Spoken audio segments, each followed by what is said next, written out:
this. I'm going to put it on right now and have 1 million necklaces like some kind of indigenous Mr. T. Thank you so much. That's really beautiful.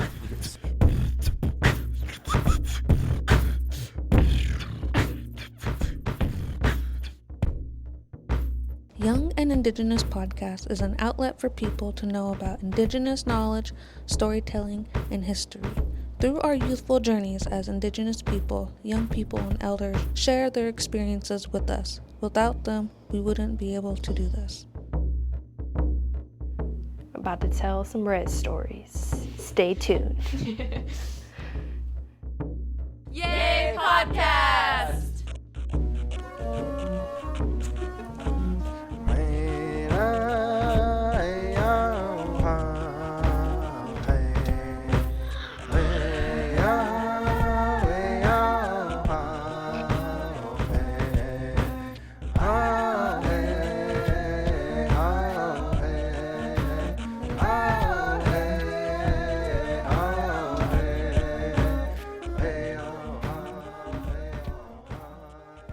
Hello, my name is Cyrus James. I am a Tulalip tribal member, but I grew up in East Wenatchee with my non-native family. Anugitu, Unstruck, Waikihia, Curly Bear, Tuchot, Queen Isle, Tuchot, Bellingham, Chelamas, Yay Podcast. Greetings, my name is Waikihia Curly Bear. My English name is Denise. I come from Queen Isle, or the Quinault Indian Nation. I live in Bellingham, and I work for the Yay Podcast. Yeah, welcome to Young and Indigenous. Could you introduce yourself? Yeah, of course. Sasha, taqwšəblu, Seedsta, Twal, Nooksack, Gwal, Skagit. Hi, I'm Sasha, taqwšəblu, Lapointe. I'm from Nooksack and Upper Skagit. Thanks so much for having me. Sweet, thank you. Thank you. So I think we figured we'd start by talking about the book a little bit and our impressions from the book. Did you want to start with anything? I'll let you go first. Okay. One thing was your relationship with what was your great grandmother's name again? Vi taqwšəblu, Hilbert. And then who was the one? Was it your great great grandma, the one that got married to the pirate? I love the pirate. Yeah, he was a bootlegging pirate bastard. Yeah. Taqwšəblu would have been my great. Is there another great in there, grandmother? Great grandmother. Great. So is that 5 generations? I think so. Lois Kia, like Mama Kia, and then Percy Woodcock was her dad. Myrtle Woodcock was her grandmother. Taqwšəblu was Myrtle Woodcock's mother. Wow. When I was writing this book, I had my mom had given me all of these family histories and the family tree, and you could trace it back. But when I was writing, I had that and newspaper clippings and photographs and old letters pasted all over my writing studio wall with little highlighters and stickers. It looked like one of those scenes in a crime movie where they're hot on the case, or red thread going everywhere. Just it was wild. It almost felt like that way in the book too, because it was so much of your experience and the rawness of it, and then it was something about taqwšəblu, either a dream or a vision or just a anecdotal piece of her. So it that was kind of the through line, I think, of the culture in it, because a lot of it was your life, and then I wondered how the red paint would be tied in and the connection to culture, and that really wrapped together in the end. And I think taqwšəblu was the through line for coming to that. Absolutely. And you going to I forget the name of the place. El Waco, yeah, where the house was. Yeah. But your story with her, I think, related to me, because all of our trauma is different, but her being a mysterious figure that you learned about more and more, both through your parents and through your own digging. Mm-hmm. So I grew up with my non-native family, and my father's the reason I'm Indigenous, but I didn't grow up with him around, so he was always a mysterious figure to me. And I like when I was a little guy, I read the Percy Jackson books. Mm-hmm. So I was like, is my father a god? I love Maybe not, but am I a demigod? Yeah. And then he passed away when I was 18. But again, like I didn't really know him, so it wasn't like, he was still mysterious to me. But then I was invited to his funeral, of course, at Tulelip, and I got to learn more about him through the people there that knew him and that had stories about him.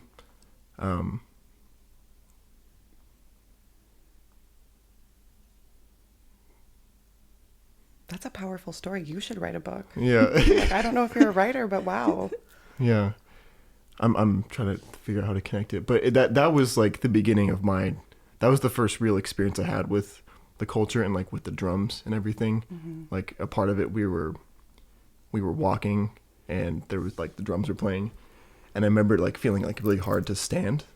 Like it was like we were walking and my shoulders felt really heavy. But I felt like powerful because I was still standing during that. And I mean, the drums always bring up something in you that's like that you're not always ready for. Mm-hmm.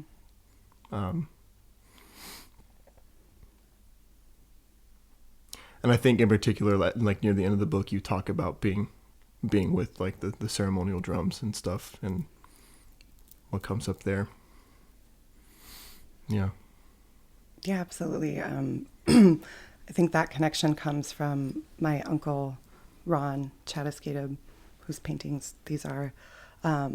Whenever I felt his spirit like present, whenever I felt his presence around me, like the drums definitely came. Like, so it was really intense and powerful, grounding.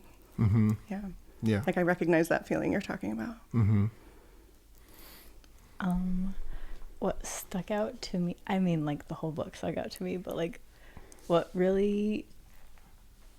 I feel connected to more is like, I want to say your youth and kind of like you getting married. I grew up in foster care, and like I was on my res sometimes, but I wasn't all the time. And I'm getting married now, and I kind of just, it's like I feel lost. Like I told my mate, I don't feel 100% at peace unless I'm on the beach at my res. But I think that's what stood up. Yeah, that's what stood up to me the most. That's really beautiful. I can relate so hard to the don't feel at peace unless you're there in that like ancestral space. I feel the same way. That's so real. And I think a lot of my friends right now are like, wow, how do you and your like long-term partner like do this long distance thing? You know, my partner lives in San Diego, I live here, but it's that very reason. Like I'm like, I can't uproot myself, and it's like if I go away too long, I feel like I start to wilt, and I'm like, I need to go home. I need to go back to the land, back to the water, and recharge. So that's really, yeah, that's important. When I read the parts that mentioned Quinault, I thought about you, Waikiki, because I don't know if I know anyone else from Quinault.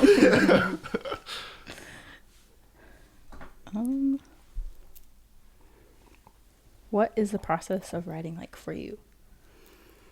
The process. I think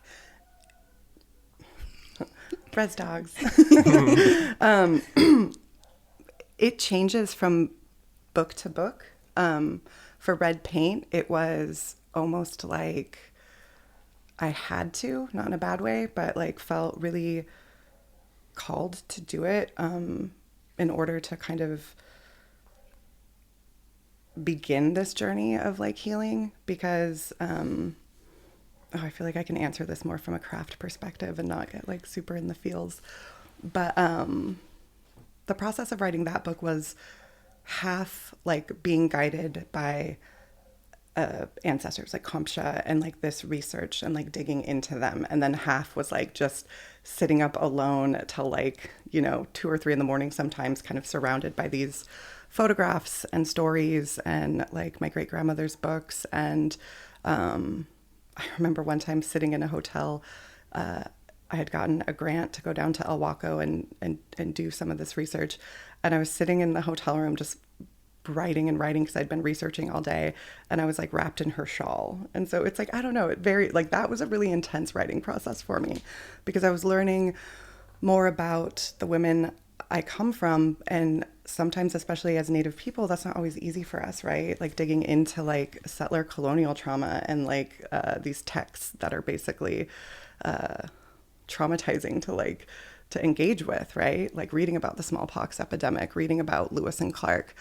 And so it was intense, and then I would have to like deeply self-soothe. And so I would surround myself with these, not only like the information I was researching, but like photographs of my ancestors wearing my grandmother's shawl, and just like, so it's like half intense work and then half like, what do you need to take care of yourself? It's so important to like take care of yourself in the writing process when you're writing hard stories. That's one thing we have to remind ourselves in our workplace sometimes, is like we're all coming from different places, so like we're all on a different level of healing with it, and sometimes that means we can't perform 100% all the time. Yeah. So it's something we talk about, I think, frequently. I think, yeah. And you saying that remind like the process of doing the research and what that brings up. That reminds me of like when you visited that place and some of the ignorance there of like when the one guy described it as the wagon house. The wagon house. The coach house where they kept the wagons. Yeah, and where it's like, you're wrong, damn it. I had to work so hard in that moment to channel like my great grandmother. She really moved through the world and navigated the world with a lot of grace and compassion.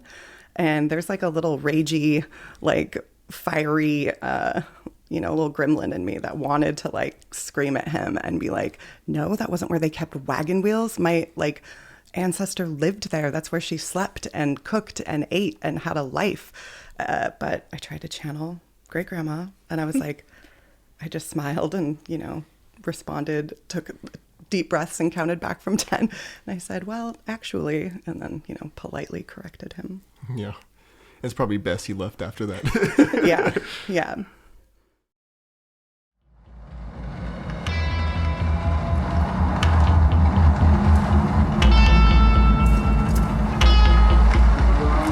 In the poison garden, you said of my family we were cursed, specifically the women sick. Unable to be in my body, I got into the bath instead, blood red. With herbs and medicines, I am trying to fix it. I am trying to wash off the sickness. You said of my ancestry, affliction. You said broken. Like our wedding night, I am trying to fight it. I am drowning in it. This need to fix it. To make myself more white, not just pale, but Lilium. That delicate shade of maiden. Less red. You said it was my mother and grandmother's doing.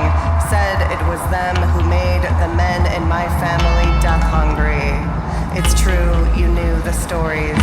My grandfather, how he wandered the wood at sunset, seeking ghosts.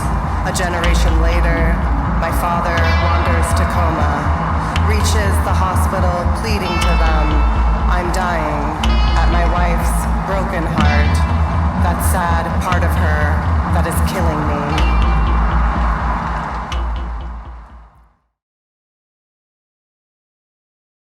How does your culture influence you still today? I think that in everything that I do, whether it's writing or teaching, creating like music when I do, or anything that I engage with, I think that my culture influences me in the way that like growing up with my great-grandmother's language revitalization work, from a very early age, kind of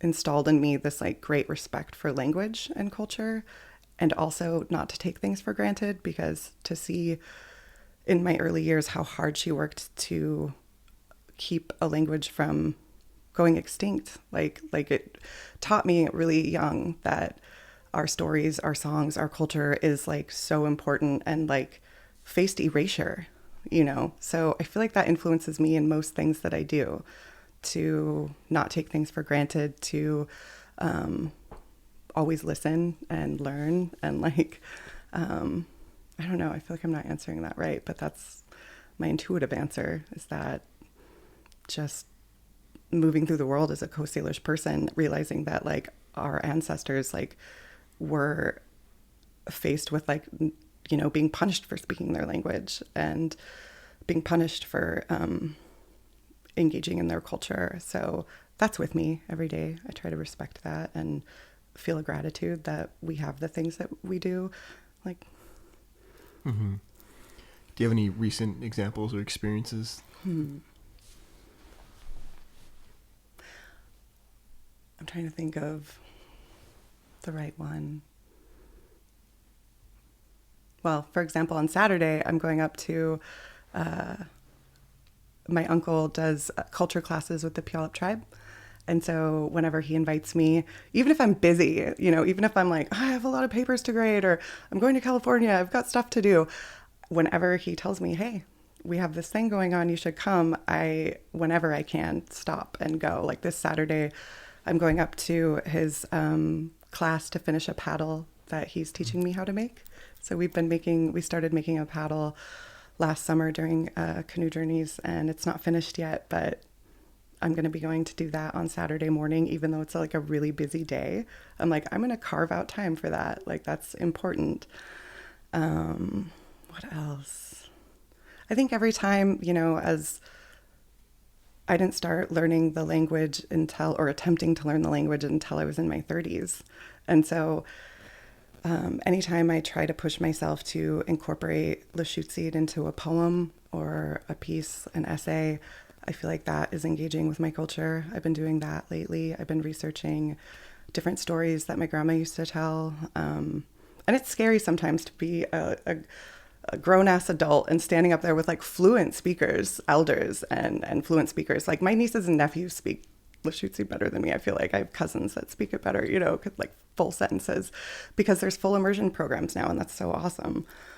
But when I get up there and I'm like, I have a couple of Lushootseed words in this poem, and I get like really intimidated, but the point is to like try, I think, and like, you know, be like, okay, I'm not a fluent speaker. That's not my wheelhouse, but I don't like that I just used wheelhouse. It's so close to that story. Let's cut that out. But I think that is something I push myself to do, like bringing the language into my work when I can. Yeah, I also teach at the Native Pathways program at Evergreen, and I feel really lucky to be able to teach at a program, you know, sort of built for Native students. And every quarter we have a longhouse gathering, and to come be with students and be in community feels really important. I feel like I went off on a tangent there. I don't know if I answered your question. Yeah, you did. Yeah, and it's great to go on tangents here. Very good. We used to have Lummi language lessons, Klami with someone from Lummi, and a big part of it was like our introductions. That's what we were learning all the time. That was kind of like our grounding in it.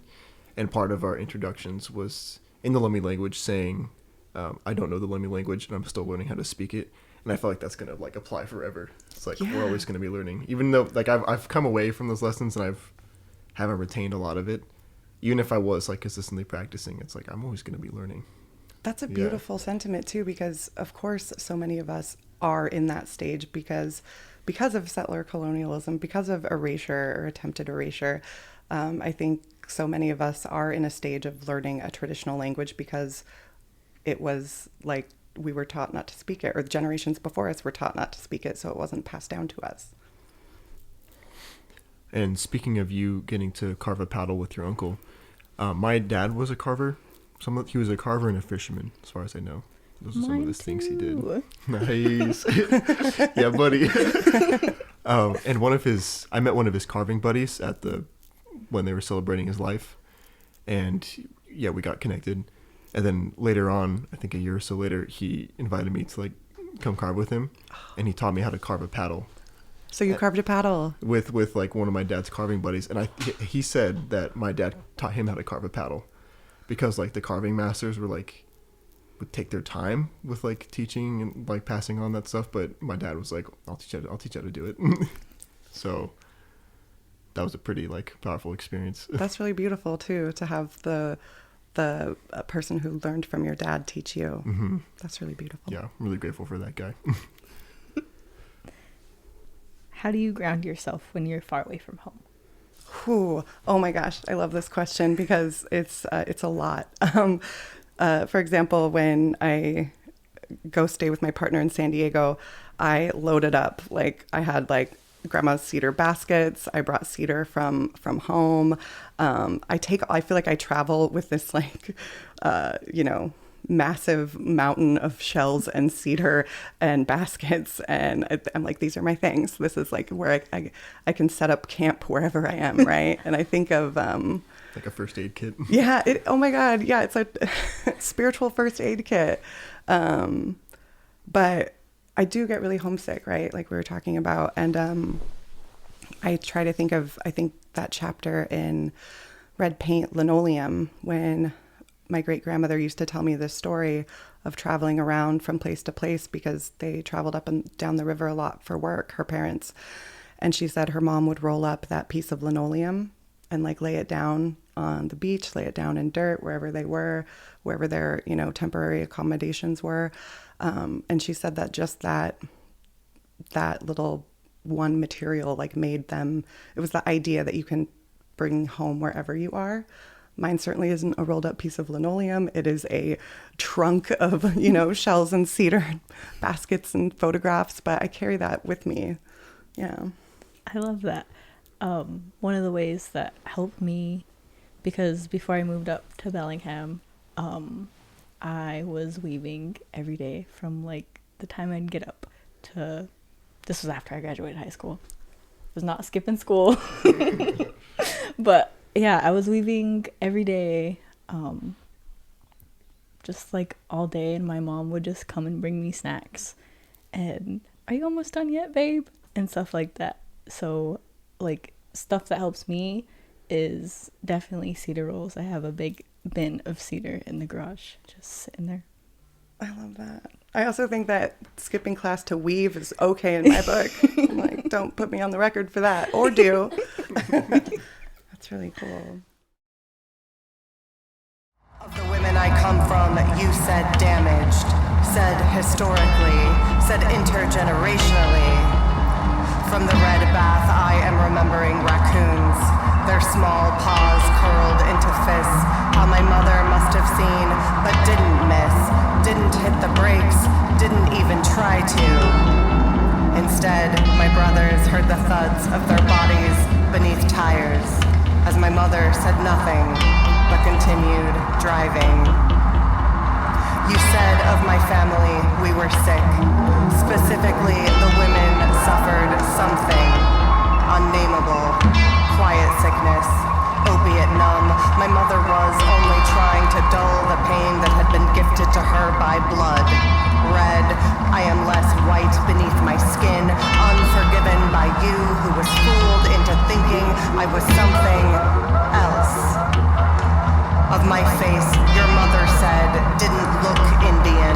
What then? Where do I keep it if not on the skin? Slice me open like a persimmon, watch blood pour out in red ribbons. Here is where I keep it. In my DNA, you'll find a catalog, a bouquet of heirlooms coursing, written inside my body, a history.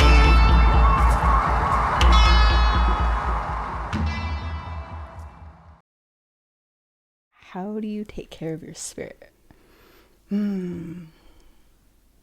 I try to, I love your questions. Yours are just like go straight to the heart.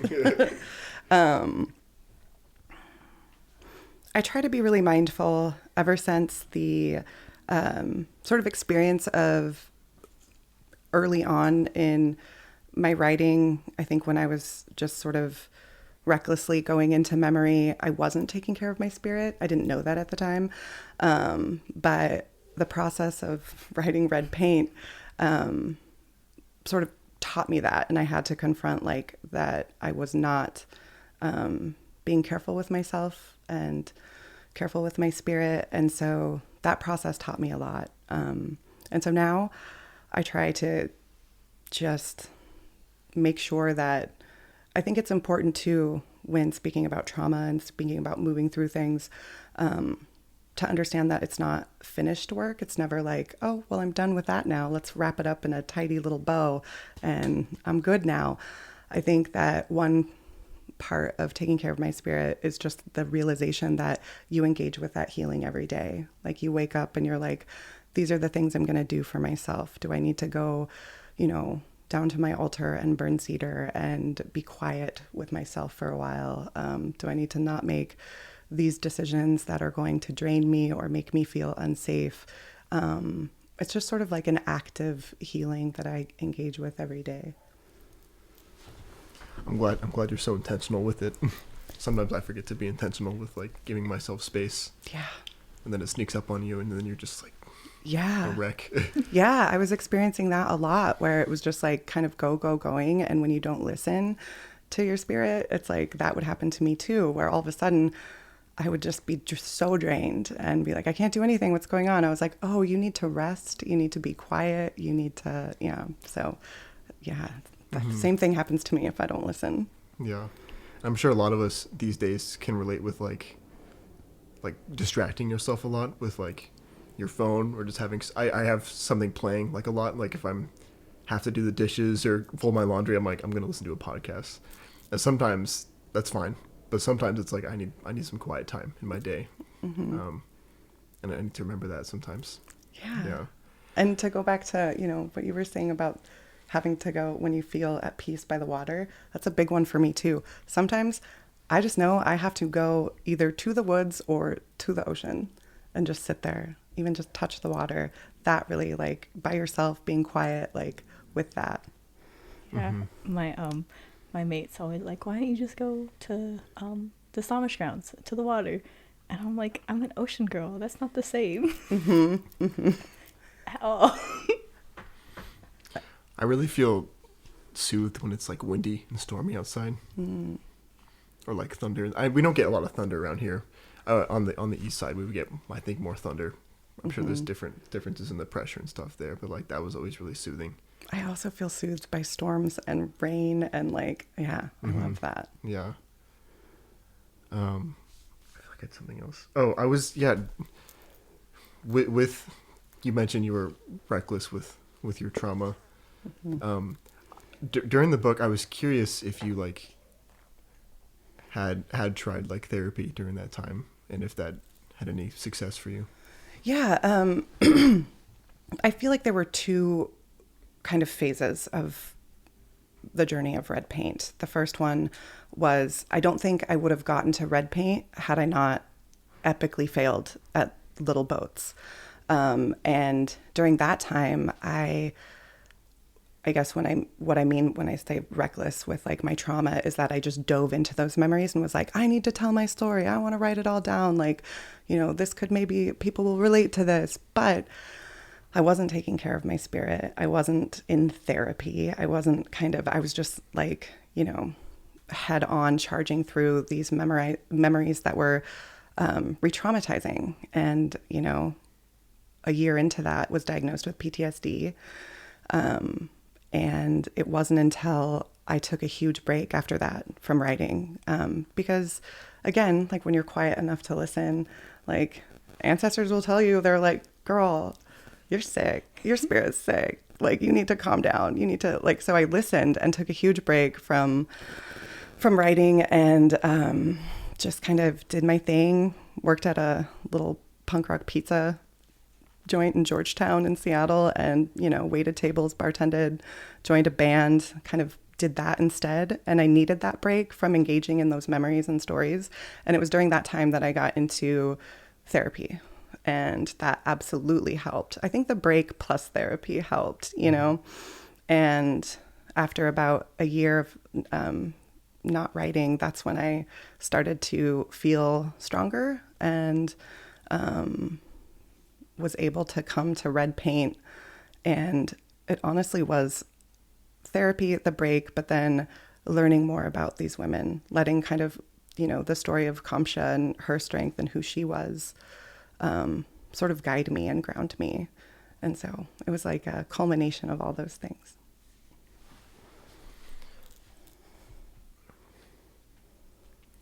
I haven't gotten into therapy myself. I would like to try someday, but I do, when thinking of like my past and stuff, I do like think of like the inner child, like the younger version of me.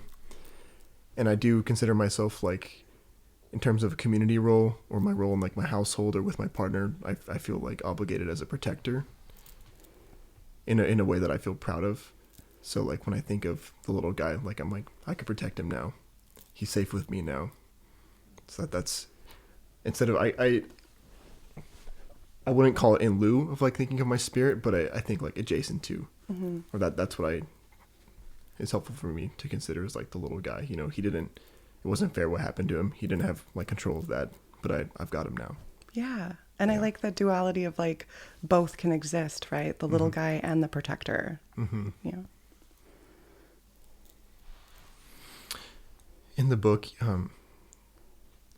dreams are really prevalent, and the imagery of like your family and your experiences. Do dreams still come into play in your life today? Absolutely. Absolutely. In fact, I was just a couple weeks ago at Longhouse Gathering. My mom and I presented together, which was really cool. She was presenting the film about our grandma, the symphony at Benaroya Hall, The Healing Heart of Lashutseed. And we were in a conversation. It was cool to present with her, but then afterwards, like, we were just chatting, and I brought up a dream that I had recently had. And I've had several dreams kind of similar in nature. And my mom's eyes got kind of big, and she was like, oh. And then she shared a dream with me that she had when she was younger that was similar. And it was kind of a cryptic way to answer, but yes, dreams absolutely play a huge role in my life and my process right now. That's so cool. I feel like a lot of people, I think everyone dreams is what I've heard, but not everyone remembers their dreams, because like once you wake up, there's like a high chance you'll forget it right away. But even if a lot of people remember their dreams, they mean like nothing. Like it's like very confusing. It's not like cultural or for family stuff. It's like, I don't know, I was chased by a lamp. I hate the chased by a lamp dreams. What do those mean? No, I know what you mean though. Like I'll wake up and share a dream, you know, with someone, like, oh, this happened, and it's like deeply like culturally significant to me, right? Or like spiritually significant. And then it's fun when you get the person who's just like, oh yeah, well, I was driving a Ferrari, but also like slaying dragons. And then it's like, okay, we don't dream the same. Yeah. Like no shade, but you know what I mean? And, that's great, man. yeah, cool. Slay those dragons with your Ferrari.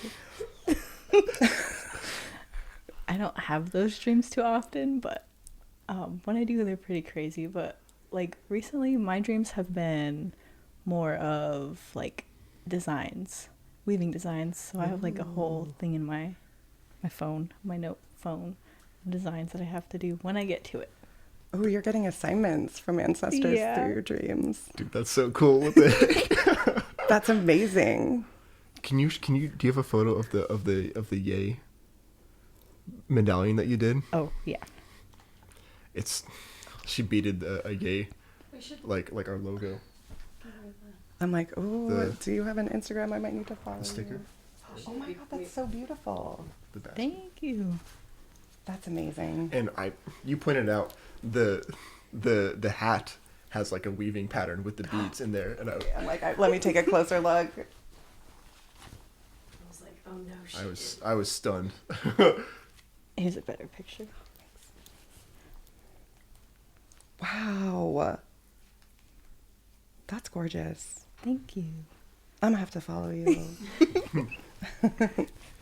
We brought you some things. Oh my This is goodness. one of them. Oh. Did you make that one? Yeah, I made that one. Oh my gosh, thank you. Welcome. Teaweed seed, thank you. It's gorgeous. I'm gonna put it on right now and have 1 million necklaces like some kind of indigenous Mr. T. Thank you so much. That's really beautiful. You give us some first aid, some spiritual first Yeah, aid. this is my first aid kit. See, now this one is mobile. It can travel on me. Maybe the plane will let you have it. TSA.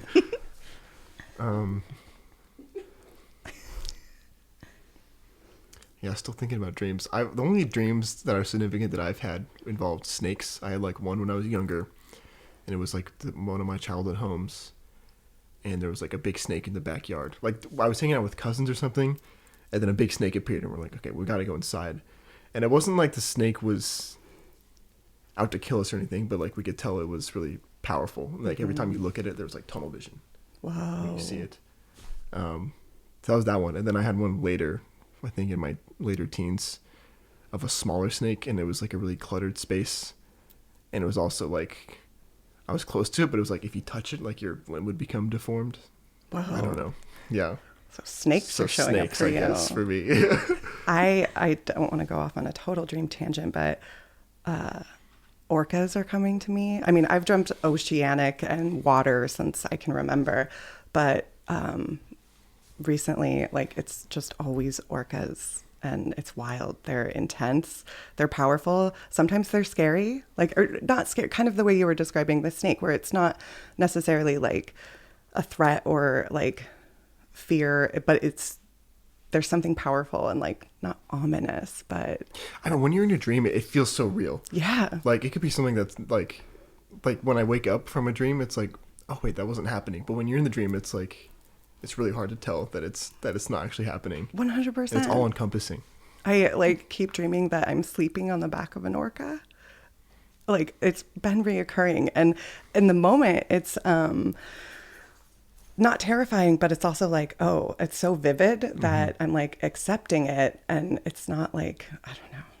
Now I'm like, and then I was in a hallway, but the hallway was made of cheese. It's always hard to describe dreams, but like the reoccurring thing is definitely the back of an orca, and it's really, really beautiful and intense. Yeah. That's wild. You're like a powerhouse of Coast Salish dreams. The orca ones are coming like later in life. I don't know. I'm trying to figure that out right now and talk to folks about it.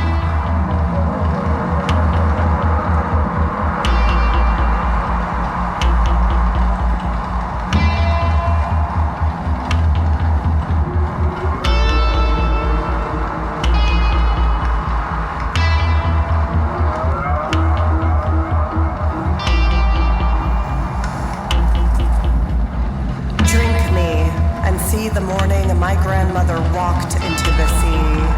Drink and see me beneath a stranger and thrashing. See red party cups ringing my head in halo. See me bent over, white powder and smiling. Fist full of pills, metallic on my tongue, and see how I turn off like clockwork.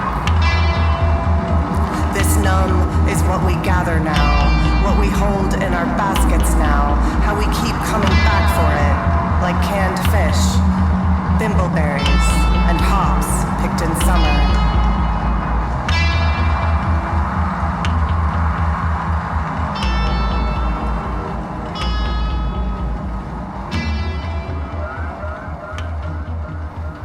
It's funny, I think my boss was like, you have roommates? And I was like, yeah, I live with like some really great friends. And then it was funny that was odd, you know, or maybe it wasn't my boss. It was someone recently like, you have roommates? And I was like, yeah, but like, I'm just living like my ancestors did, you know? Sometimes there's like 3 to 4 families to one longhouse. Like, it's just, I'm living communally. So I actually really love it. That's my goal, is to like, Yeah. I want the land, I want some houses, but I want to live with my friends. Same. I don't want to live isolated at all. No, like even I'm also getting married which is wild. But I'm like, I don't think we're ever going to do the like completely, you know, regular heteronormative like nuclear family. No, I was like, we're gonna be living communally till we're like 80 or whenever, you know, like, so yeah, that's the vibe. I love that. Mm-hmm. I might have missed what you do for work. Are you a teacher? Yeah, I teach at the Native Pathways program down at Evergreen. I teach creative writing, and yeah, it's a really beautiful, I really love that program. It's really, really special. Like, we have our Longhouse weekend coming up next weekend. Yeah, it's just such a special program. That's so cool. Yeah. I wish more people, like, I didn't know about any of that kind of stuff in high school. Like, when I was going to signing up for colleges, I didn't know, and even at Western, I didn't know about like Native groups and stuff there. Mm-hmm. So I don't know. We gotta get the message out for those kids. Yeah. Well, definitely, if you can get the message out about Native Pathways at Evergreen, it's because I could totally relate. When I was younger, I thought I hated school and didn't really love moving through academic spaces. I, you know, was a teen runaway, dropped out of alternative high school. Like, who does that? But later, when I was in my 20s, I learned of the Institute of American Indian Arts, and being in, an academic space, but like also in community with other Indigenous artists and writers. Like, I was like, oh, this is just what I needed. And so something like Native Pathways, it's just important, I think, to be in community, whether it's like a student, like Indigenous student group, or just finding your people. It's important. Maybe that's what I need in school. Yeah. Are you in school right now? No, I dropped out. Oh. But when you go back. If I go back. Come check out NPP. I'll give you a brochure. Okay. It's so cool. Do you have any projects coming up? I do. Well, Thunder Song, the book of essays, comes out March 5th, which is really exciting and surreal. And next week. Oh my God, that actually is next week. Like, wow, that's crazy. So that comes out, and we'll be doing some readings and events for that, going to Bellingham for 4 days, which I'm excited about. And I'm also working on, I feel like I'm always, as a true Gemini, I'm like always juggling a couple different things. I'm writing a lot of poems right now, a lot of poems about orcas and water and the beach. A lot different from Rose Quartz. That collection was so focused on like personal healing and stuff, as was Red Paint. But with these poems, I'm just sort of being called to, like, you're getting patterns in your dreams. I'm getting water and beaches and whales, and so that's sort of driving my my poetry currently. Word. What else do you do in your free time, when you have free time? Oh gosh, I'm like, when do I have free time? I like to ask that question to people, but I'm like, I shouldn't assume they have that much free time, because a lot of people are like, I don't know. No, but it's a good question. And when I'm not writing or working, I really love to be in the woods. My partner and I go on a lot of hikes. We go swimming a lot. I like to spend time in the woods and the water. I also love to go to shows. Up until recently, my bandmate and I were playing weird music in her basement a lot and recorded a demo, and like, we've taken a big break, but we might start up again. I think we just released a single, just a song that we recorded last summer called Tulips, because I have an essay called Tulips in Thunder Song, and we were talking about it, and she was like, we should actually put that song out, because we recorded it but never did anything with it. And so yeah, that's what I like to do. I like to swim. I like to be in the woods. I like to like play bad punk music. So you are very punk. Are there any like runner-up genres for you? Oh, for sure. Like, definitely anything dark wave, gothy, like synth, dancey, shoegazy, like, you know, sad girl music. Also, yeah, just been really listening to a lot of Snotty Nose Res Kids. Like, that's cool. Yeah. Do you know who the OCs are? No. No? Okay. That's fine. Always curious. In summer. Of the women of my family, you said addiction, said submission. From the red bath, I wrap a towel around my nakedness. Bergamot and rose petal still clinging to my breasts. I set the cedar down carefully and step to the mirror, to the face looking back, as it says, shapeshift, says, shake this off, or wilt a pale tulip tossed at his feet.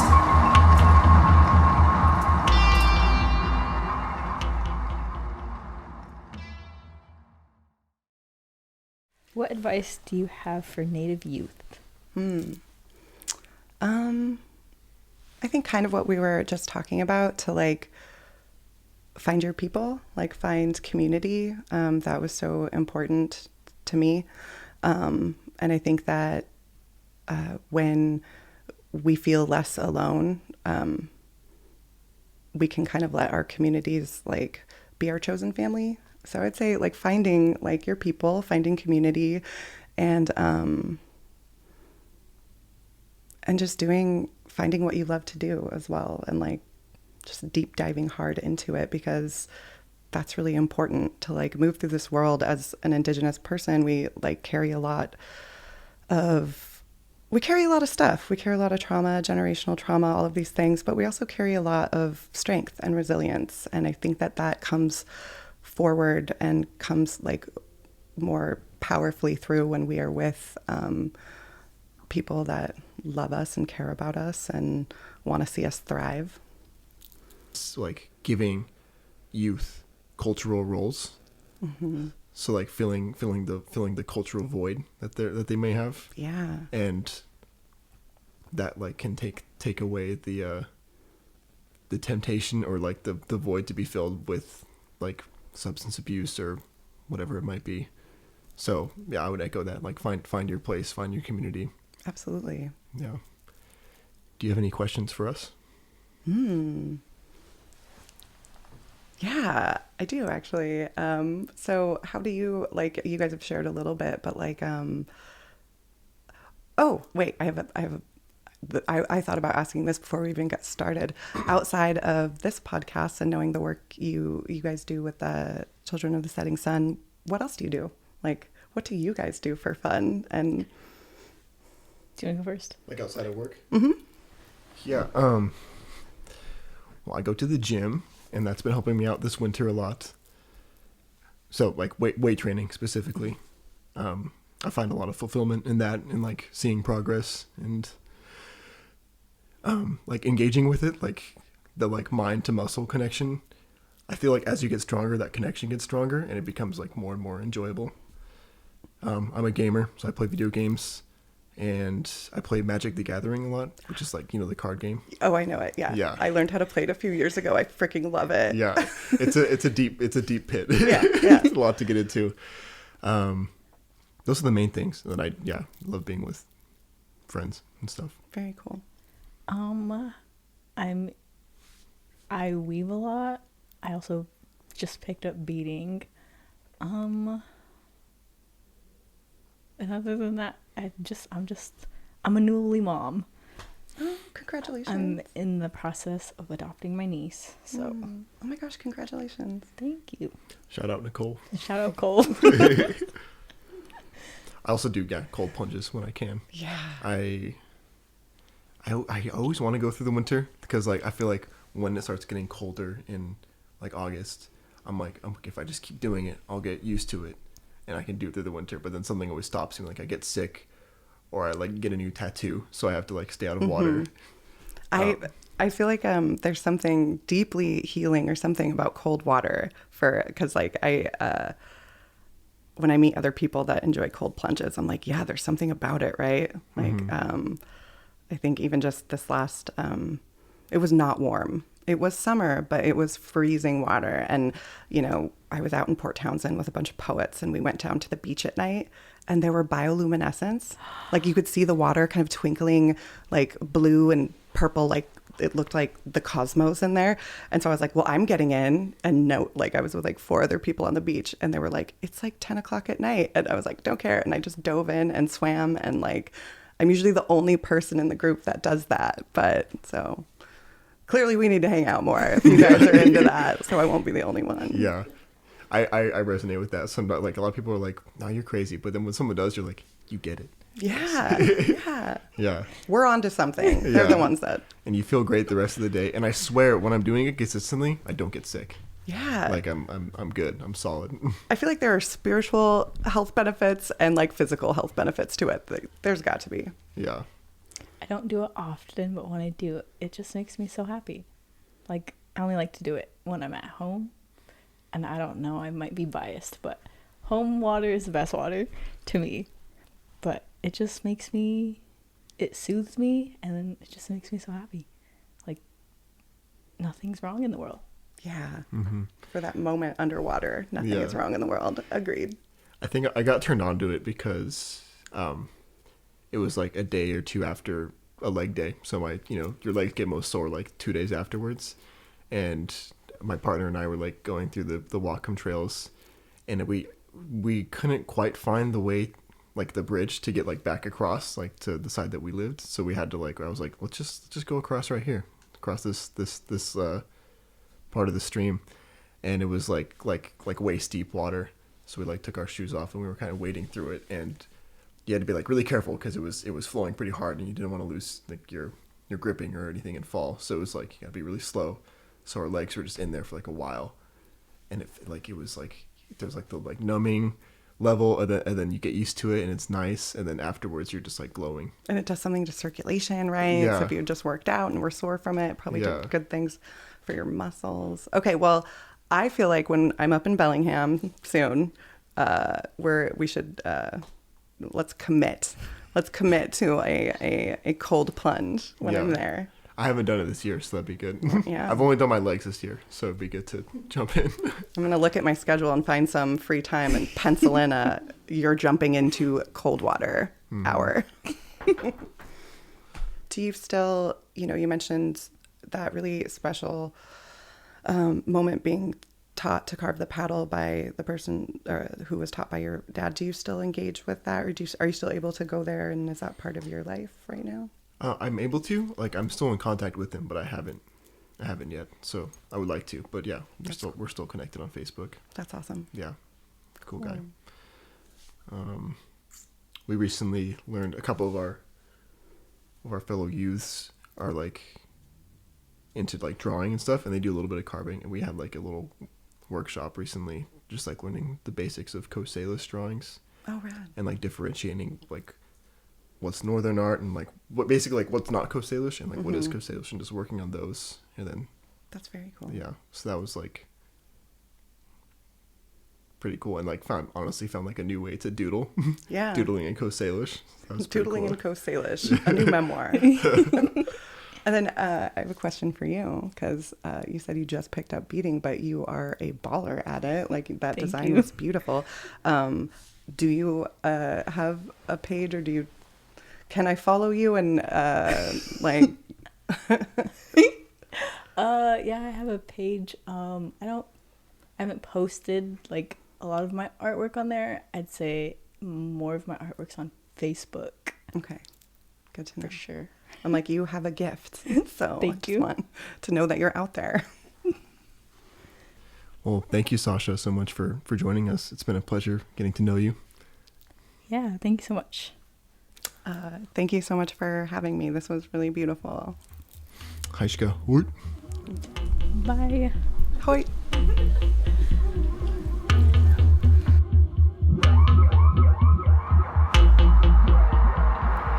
Thank you to our funder, the Inatai Foundation.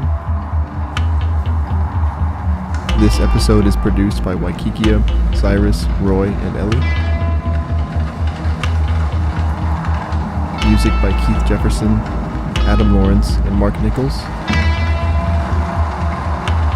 Poetry by Sasha Lapointe and her band Medusa Stare.